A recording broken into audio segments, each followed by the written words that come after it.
গরিব ঘরের রাজপুত্র ৩৬ নম্বর এপিসোডে তো দেখলাম মেঘলা ও অনিকের মিল হয়ে গেছে।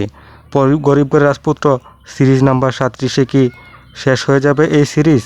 এই নিয়ে আজকের বিস্তারিত। চলুন ভিডিওটা শুরু করা যাক। ভিডিওটা শুরু করার আগে ভিডিওতে লাইক দিয়ে চ্যানেলটাকে সাবস্ক্রাইব করে রাখুন।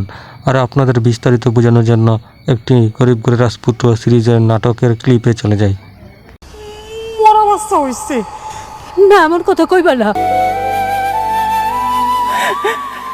তোমার মায়ের সাথে আমি অনেক বড় অন্যায় করেছি বাবা। সন্তান হিসেবে স্বীকৃতি দেয়নি। এই 2 হাত দিয়ে আমাদের সন্তানকে আমি দাফন করে এসেছি। তুই আমার সন্তানের ধরছস? কোন সাহসে তুই আমার সন্তানের ধরছস?